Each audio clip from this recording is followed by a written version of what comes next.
¿Qué harías si un día, sin previo aviso, te encontraras cara a cara con una versión en miniatura de ti mismo? Un niño con tus mismos ojos, tus mismos gestos, del que no sabías absolutamente nada. La historia de hoy nos sumerge en un torbellino de emociones, secretos y mentiras. Santiago creía tener su vida bajo control, pero el pasado siempre encuentra la forma de volver.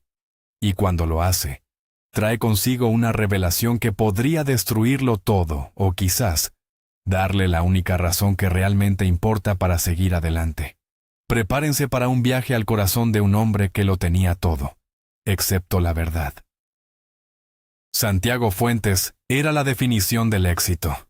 A sus 27 años, era el brillante heredero del imperio gastronómico de su padre, Julián. Su vida en el exclusivo barrio de Salamanca, en Madrid, transcurría entre reuniones de negocios, eventos de alta sociedad y una relación superficial con Isabel, una modelo que parecía más interesada en su apellido que en su persona.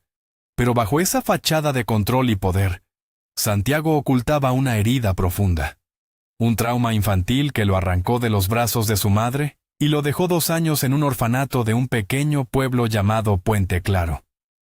Ese lugar, que para muchos sería un recuerdo amargo, para él se convirtió en una deuda pendiente, un ancla a una humanidad que su mundo de lujos amenazaba con borrar por completo.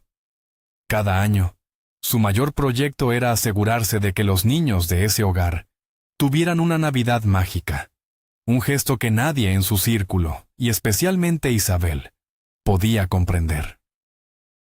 El restaurante, uno de los más caros de Madrid, vibraba con el murmullo de conversaciones y el tintineo de copas de cristal. Santiago removía el hielo de su vaso, sintiendo la mirada impaciente de Isabel al otro lado de la mesa. El aire entre ellos era gélido, un fuerte contraste con la cálida decoración del local. Santi, cariño, no entiendo por qué no quieres venir a la gala de los Ibáñez. Estará todo el mundo, dijo Isabel, su voz un susurro meloso que a él le sonaba a metal. Santiago levantó la vista. La luz de las lámparas se reflejaba en los diamantes de sus pendientes, pero sus ojos parecían vacíos. Porque no me apetece, Isa. Estoy cansado de las mismas caras, las mismas conversaciones falsas. Isabel frunció sus labios perfectamente delineados. Es por tu proyecto, ¿verdad? Esa obsesión tuya con ese pueblo perdido y ese orfanato. Es un pozo sin fondo. Gastas una fortuna en esos niños. La palabra obsesión resonó en la cabeza de Santiago, afilada y certera.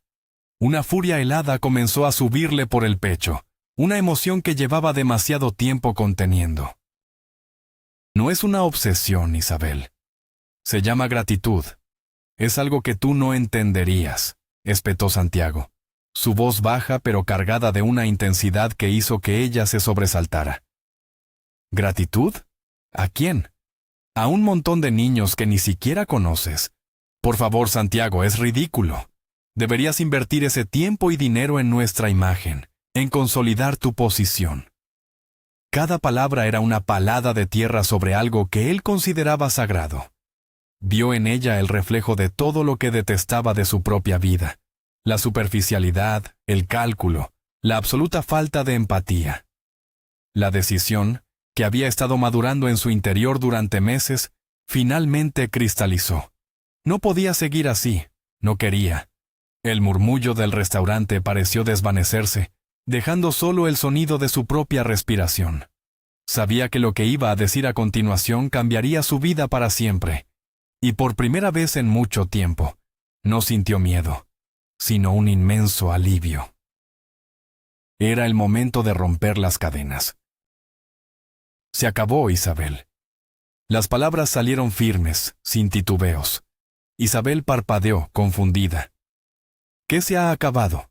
¿La conversación? Santiago negó lentamente con la cabeza, dejando un par de billetes sobre la mesa para cubrir la cuenta. No. Lo nuestro se acabó. Se levantó, y por un instante, vio el pánico real en los ojos de ella, la comprensión de que no era una rima más. No puedes hacerme esto, siseó ella. Pero él ya se estaba alejando, sin mirar atrás, abriéndose paso entre las mesas y las miradas curiosas. Al salir a la fría noche madrileña, el aire fresco llenó sus pulmones. Una sensación de libertad, tan extraña como embriagadora, lo invadió. Condujo sin rumbo por las calles iluminadas de la capital. El motor de su coche de lujo era el único sonido que rompía el silencio. Se sentía vacío, pero también extrañamente completo. Sabía a dónde tenía que ir. No estaba huyendo de Madrid, estaba corriendo hacia el único lugar donde alguna vez se había sentido él mismo. Puente Claro. En la soledad de su apartamento de diseño, con vistas a la Castellana, Santiago se sirvió un whisky. El hielo chocó contra el cristal, un sonido agudo en el silencio opresivo. Sus ojos se posaron en una fotografía enmarcada en la estantería. Él, de niño, en los hombros de su padre, con su madre riendo a su lado. El recuerdo lo golpeó como una ola. No era la imagen feliz, sino la que venía después. Un parque. El olor a tierra mojada después de la lluvia. La mano cálida de su madre sujetando la suya. Y luego, gritos. Un coche negro. El terror paralizante. La imagen borrosa de su madre luchando. Su rostro desapareciendo mientras a él lo metían a la fuerza en el vehículo. Era un recuerdo fragmentado, una pesadilla recurrente que le dejaba un sabor a ceniza en la boca. Ese fue el día en que su mundo se partió en dos. El día en que perdió a su madre y se perdió a sí mismo durante 2 largos años. A la mañana siguiente, llamó a su padre. La voz de Julián Fuentes sonó potente y autoritaria como siempre a través del teléfono. Santiago, ¿qué fue ese espectáculo anoche? Isabel me ha llamado hecha un mar de lágrimas. Santiago suspiró, apoyando la frente en el frío cristal de la ventana. Lo nuestro se terminó, papá, y he tomado otra decisión. Voy a ir a Puente Claro. Personalmente. Quiero supervisar la apertura del nuevo restaurante desde allí. Necesito un cambio de aires. Hubo un largo silencio al otro lado de la línea. Julián nunca entendió del todo la conexión de su hijo con aquel pueblo. ¿Estás seguro? Tienes responsabilidades aquí. Y las cumpliré desde allí. Es la mejor zona para la logística de la nueva línea de productos. Lo sabes tan bien como yo. Además, quiero estar cerca del hogar El Nido para la campaña de Navidad. Julián carraspeó. Está bien, pero mantente centrado, Santiago. ¿Los negocios son los negocios? Santiago sonrió con amargura. Para su padre, todo eran negocios, pero para él, este viaje era algo mucho más personal. La llegada a Puente Claro fue como entrar en otra dimensión. El aire olía a leña y a tierra húmeda, un aroma que contrastaba brutalmente con el olor a asfalto y polución de Madrid. Dejó atrás la autopista para adentrarse en carreteras secundarias que serpenteaban entre colinas y campos de olivos. El pueblo apareció de repente, aferrado a una colina, con sus casas de piedra y tejados de teja árabe. Las calles estrechas y empedradas obligaban a conducir despacio. Aparcó en la plaza principal, frente a una imponente iglesia renacentista. El silencio era casi total, roto solo por el sonido de las campanas y el gorjeo de los pájaros. Sintió una extraña punzada en el pecho. Una mezcla de nostalgia por un pasado que apenas recordaba y la sensación de haber llegado a un refugio. Este era el lugar que había financiado a distancia durante años, el lugar que guardaba los fantasmas de su infancia. Y ahora, por fin, estaba aquí para enfrentarlos. Siguiendo las indicaciones de Teresa, la directora del orfanato, encontró el edificio de apartamentos. Era una construcción antigua y señorial, con balcones de forja y una pesada puerta de madera. En el buzón ponía Elvira Morales. Llamó al timbre y la puerta se abrió con un zumbido. Subió por una escalera de mármol desgastado hasta el 2º piso. Le abrió una mujer mayor, de pelo blanco recogido en un moño severo, y ojos negros increíblemente vivaces. «Usted debe de ser el señorito de Madrid», dijo. Su voz era como el crujido de hojas secas. «Soy Elvira. Pase, no se quede ahí». Doña Elvira era formidable. Lo inspeccionó de arriba abajo sin disimulo.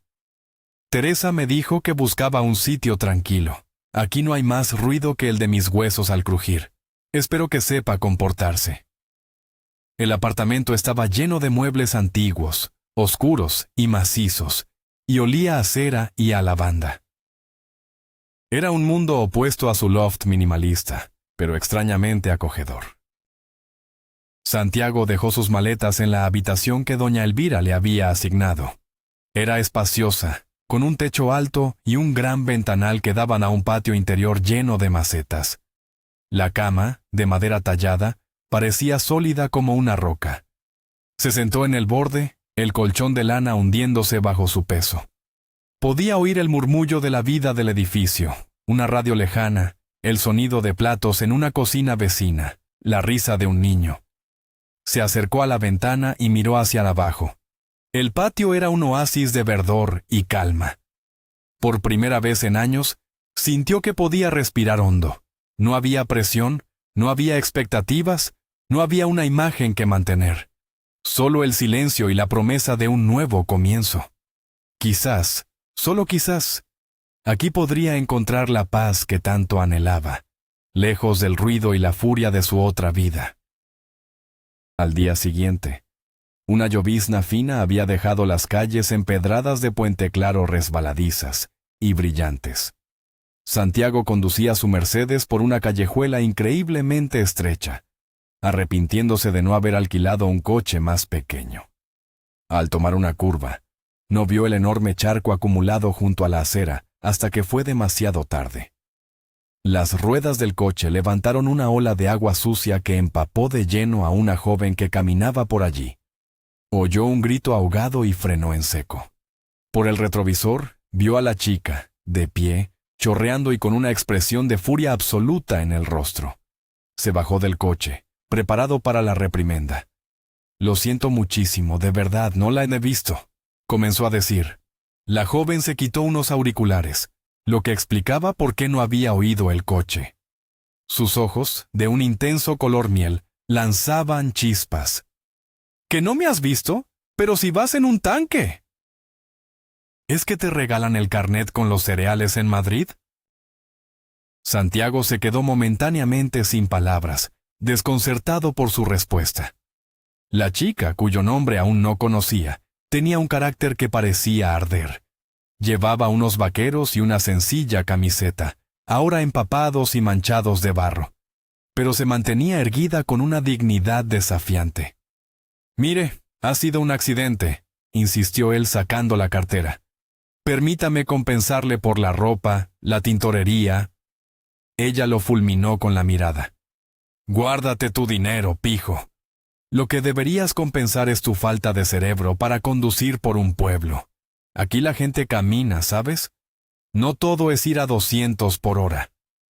Se dio la vuelta y se alejó a grandes zancadas, dejándolo plantado en medio de la calle con la cartera en la mano. Él sonrió para sus adentros. A pesar del incidente, la fiereza de aquella chica le había resultado refrescante.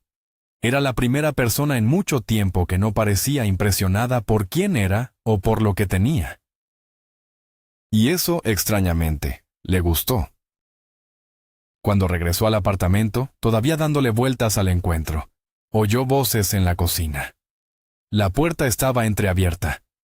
«Y entonces el idiota del coche de lujo me ha bañado en agua sucia, abuela. Un completo energúmeno», decía una voz que reconoció al instante. Empujó la puerta y se encontró cara a cara con la chica del charco. Estaba de espaldas a él, gesticulando mientras le contaba la historia a doña Elvira. La anciana lo vio y una lenta sonrisa se dibujó en su rostro.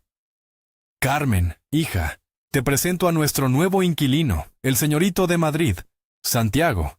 Esta es mi nieta, Carmen». Carmen se giró lentamente. Sus ojos miel se abrieron como platos. Un silencio tenso y cómico llenó la cocina. El color subió a sus mejillas, una mezcla de vergüenza y desafío.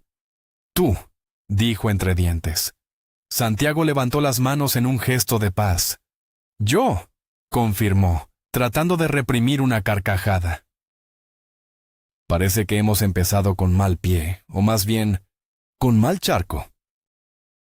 Doña Elvira, disfrutando visiblemente de la situación, lo sentó a la mesa de la cocina.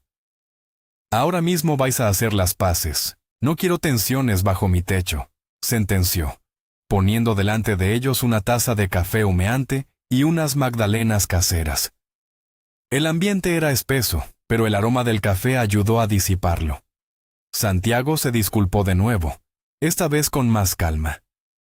Carmen, aunque seguía con el ceño fruncido, aceptó sus disculpas a regañadientes. «Mi abuela dice que has venido a abrir un negocio», dijo ella, más como una afirmación que como una pregunta. «Sí, un restaurante.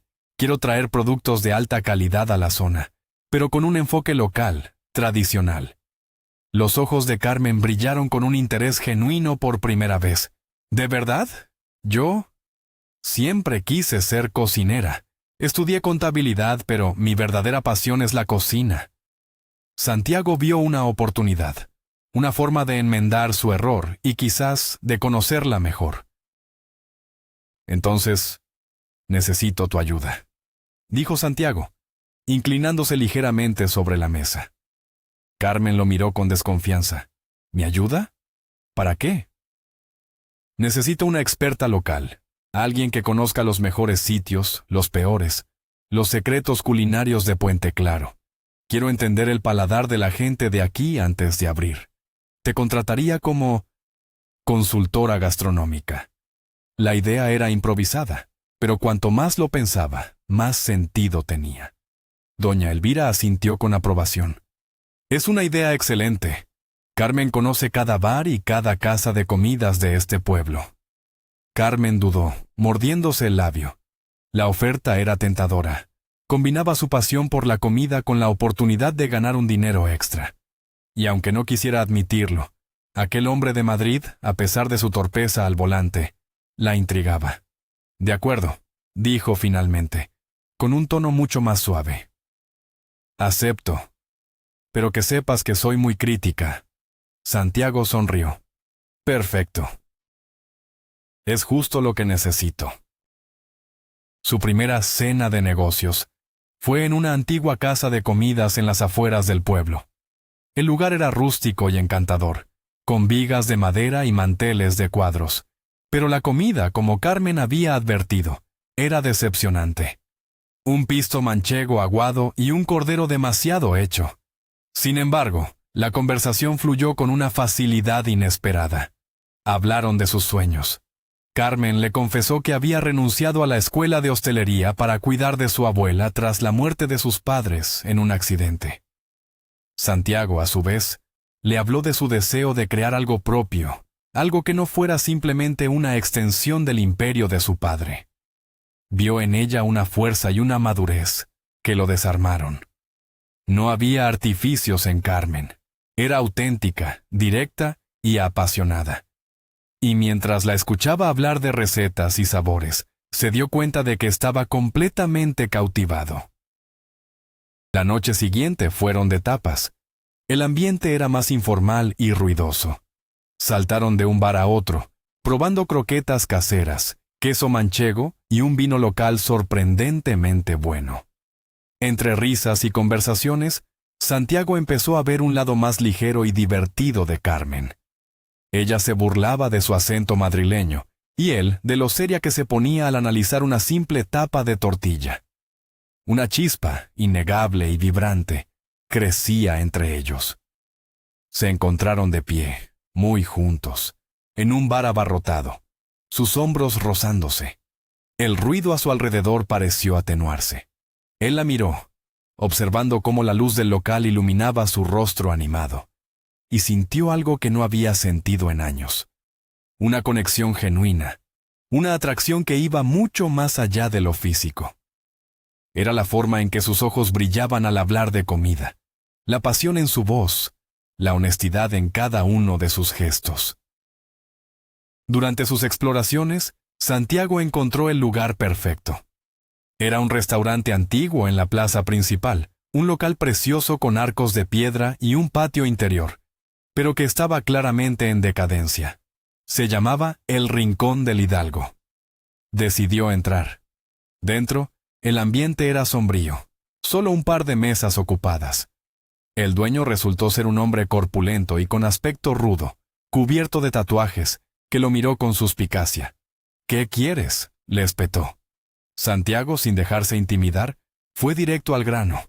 Le explicó su visión para el restaurante. El hombre, que se presentó como Roca, lo escuchó en silencio.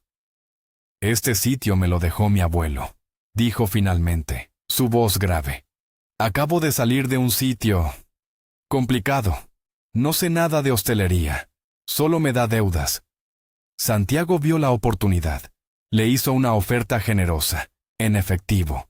Los ojos de Roca se iluminaron. Había un trato.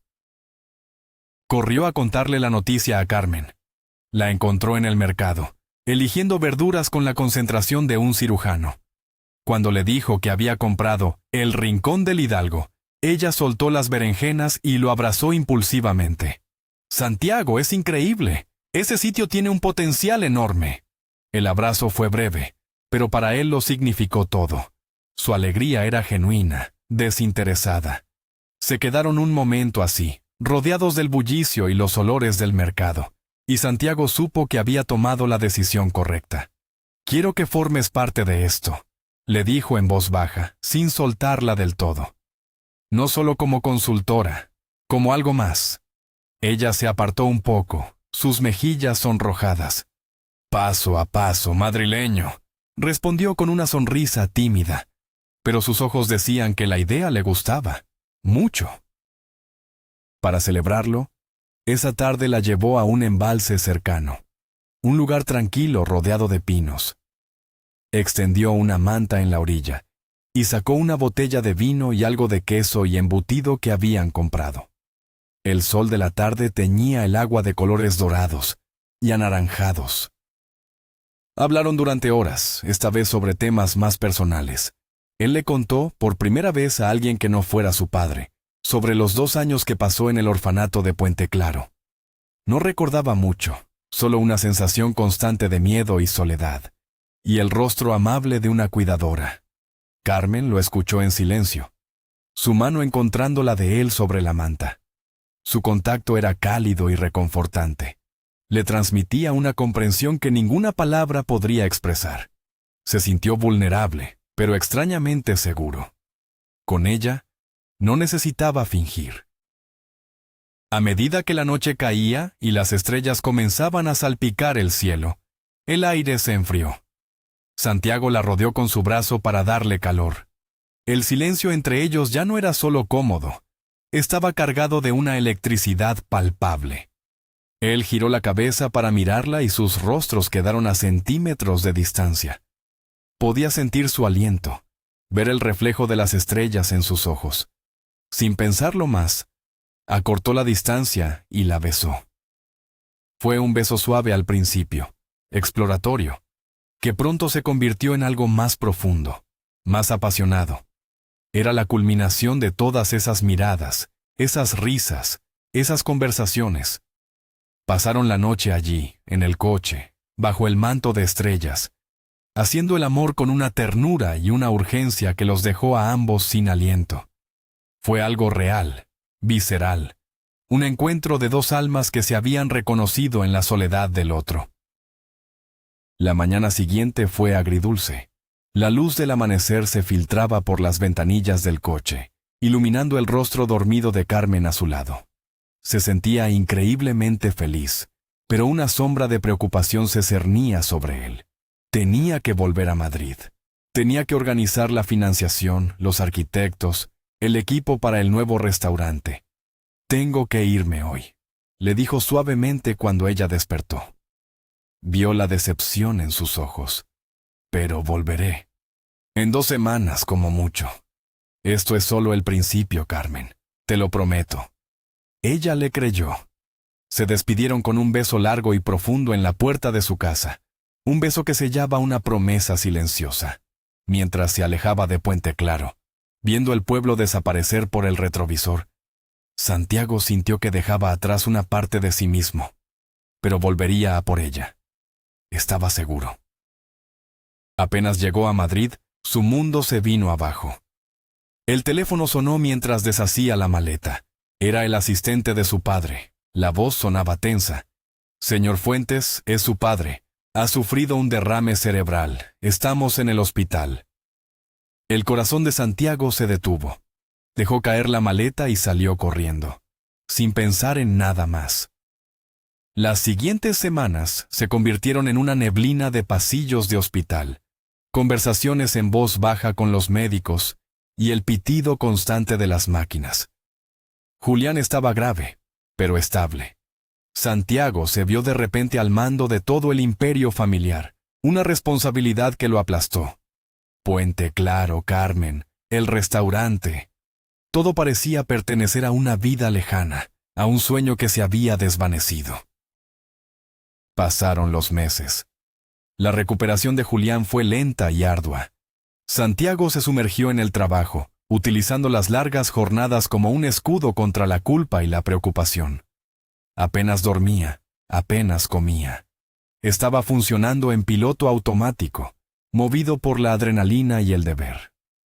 El hombre que había encontrado la paz en Puente Claro había desaparecido, reemplazado por el ejecutivo implacable que su padre siempre había querido que fuera. Cada día se prometía a sí mismo que al día siguiente encontraría un momento para llamar a Carmen, para explicarle, pero ese momento nunca llegaba. El tiempo, que en el pueblo parecía pasar tan despacio, en Madrid se había convertido en un torbellino que lo arrastraba sin piedad. Intentó llamar a Carmen un par de veces, pero su teléfono comunicaba o saltaba directamente al buzón de voz. Le envió varios mensajes, largos y confusos, intentando explicar la situación, pidiendo perdón.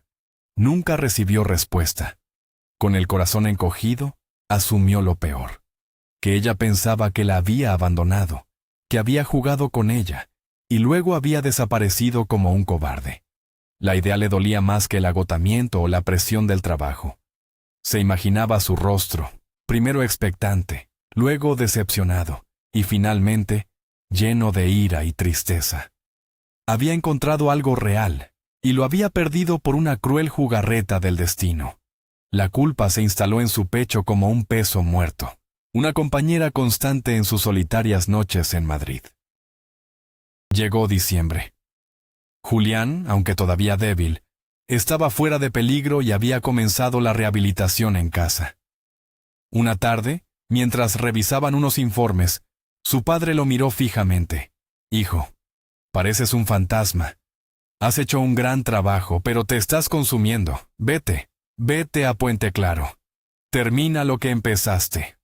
Santiago dudó. «No puedo dejarte ahora». «Tonterías. Puedo manejar las cosas desde aquí. Además, hiciste una promesa a los niños de El Nido. Nunca has fallado a esa promesa. No empieces ahora». Las palabras de su padre le dieron el empujón que necesitaba. Era hora de volver. Hora de enfrentar las consecuencias de su ausencia y, con suerte, de intentar arreglar el desastre que había dejado atrás. Compró los regalos para los niños, llenando su coche hasta los topes, y emprendió el camino de vuelta, con el corazón dividido entre la esperanza y el pavor. Al llegar al hogar infantil, El Nido, sintió una oleada de familiaridad. El edificio era antiguo pero bien cuidado. Dentro, el aire olía a chocolate caliente y a pino. Un enorme árbol de Navidad dominaba el salón principal. Teresa, la directora, salió a recibirlo. Lo abrazó con cariño. Pero Santiago notó una extraña tristeza en su mirada, una reserva que no estaba allí antes. «Santiago, qué alegría verte. Los niños estarán felices», dijo, pero su sonrisa no llegaba a sus ojos. Él sintió un nudo en el estómago. «Teresa, ¿pasa algo?» Ella evitó su mirada. «Hablaremos luego. Ahora, ayudemos a los chicos a terminar con el árbol. Han estado esperando este momento todo el día». Algo no iba bien. Podía sentirlo en el aire, una tensión sutil pero inconfundible. Santiago se puso a trabajar, colgando adornos y desenredando luces, intentando ignorar la creciente sensación de inquietud. Los niños reían y corrían a su alrededor, una explosión de energía y alegría. Intentó contagiarse de su entusiasmo, pero la mirada de Teresa pesaba sobre él. Se agachó para colocar una caja de regalo bajo las ramas más bajas del árbol, un gesto que había repetido durante años. Se sentía como un impostor, sonriendo por fuera mientras por dentro se sentía roto. Recordó la promesa que le hizo a Carmen, la facilidad con la que la vida se había interpuesto. Se preguntó si ella estaría en el pueblo, si la vería. La sola idea le aceleraba el pulso. ¿Qué le diría si se la encontraba? ¿Cómo podría explicar 3 meses de silencio absoluto? Fue entonces cuando lo vio. Un niño pequeño que no tendría más de 3 años, salió de detrás del árbol. Se quedó parado a pocos metros de él, observándolo con una seriedad impropia de su edad. Santiago se quedó helado. El mundo a su alrededor pareció ralentizarse hasta detenerse. El niño era su vivo retrato. El mismo pelo oscuro y rebelde, la misma forma de la barbilla y, sobre todo, los mismos ojos. Unos ojos oscuros e intensos que lo miraban con una curiosidad profunda. Sintió que el aire le faltaba en los pulmones. Era como mirarse en un espejo que le devolvía una imagen del pasado, una versión en miniatura de sí mismo. El ruido de los otros niños se desvaneció, dejando solo el latido atronador de su propio corazón. Inconscientemente, Santiago se pasó una mano por la nuca, un gesto nervioso que tenía desde niño. En un eco perfecto, vio cómo la pequeña mano del niño se levantaba y repetía exactamente el mismo movimiento, como un reflejo. La sangre se le heló en las venas. No podía ser una coincidencia. Era imposible. Levantó la vista, buscando desesperadamente a Teresa. La encontró al otro lado de la sala, pálida como el papel, observando la escena con una expresión de puro pánico. Su reacción lo confirmó todo. Sus ojos mudos le gritaban la verdad que él se negaba a procesar. Una verdad tan enorme, tan inconcebible, que amenazaba con hacer añicos su realidad. Miles de preguntas sin respuesta se agolparon en su mente, pero todas se reducían a una. ¿Quién era ese niño? Una voz suave pero firme cortó el aire denso de la sala. Mateo, ven aquí, por favor. La voz. La reconoció al instante, aunque sonaba diferente, endurecida por el tiempo y el dolor. Era la voz de Carmen. Se giró lentamente, como en un sueño. Ella estaba de pie junto a la puerta, más delgada, con sombras oscuras bajo los ojos, pero con la misma postura orgullosa que recordaba. Sus miradas se cruzaron y él vio en sus ojos un océano de reproche, de sufrimiento y de una furia contenida que lo hizo estremecerse. No había ni rastro de la mujer risueña y apasionada de la que se había enamorado. En su lugar, había una desconocida que lo miraba como si fuera el peor de los hombres. El niño, Mateo, corrió hacia ella, abrazándose a sus piernas. «¡Mamá!», dijo con una vocecita clara que resonó en el silencio que se había formado a su alrededor. La palabra mamá fue como un puñetazo en el estómago para Santiago. Lo conectó todo. La fecha, su desaparición, el silencio de Carmen. El niño que era su copia exacta. La verdad lo golpeó con la fuerza de un huracán, dejándolo sin aire, sin defensas. Tenía un hijo del que no sabía nada, y la mujer a la que había amado y abandonado era su madre. Se quedó allí, en medio del salón de actos, rodeado de luces de Navidad y risas infantiles, sintiendo cómo su vida, todo lo que creía saber sobre sí mismo, se derrumbaba a su alrededor, pieza por pieza. Más tarde, en el despacho de Teresa, Carmen finalmente rompió su silencio. Le contó cómo intentó contactarlo, cómo incluso fue a su casa en Madrid, pero una mujer llamada Isabel la amenazó, diciéndole que si volvía a acercarse, se aseguraría de que le quitaran al niño. Santiago sintió náuseas. El engaño de Isabel, su propia ceguera.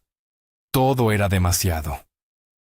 Justo en ese momento, la puerta se abrió y apareció su padre, Julián, apoyado en un bastón, Había decidido darle una sorpresa. Al ver la tensión, lo entendió todo. Con una honestidad brutal, Julián confesó su propio error. Amó a Teresa durante años, pero su orgullo le impidió ofrecerle algo más que una vida a la sombra. Miró a su hijo. No cometas mi error, Santiago. No pierdas una vida entera por miedo. Impulsado por las palabras de su padre, Santiago miró a Carmen. No puedo cambiar el pasado, dijo, con la voz rota, pero dame la oportunidad de construir un futuro, para los tres. Sacó un anillo que había comprado impulsivamente. Cásate conmigo, Carmen. Al mismo tiempo, Julián se giró hacia Teresa. Y tú, cásate conmigo, Teresa. Se acabaron los años perdidos. Ante la mirada atónita de todos, ambas mujeres, entre lágrimas, dijeron que sí.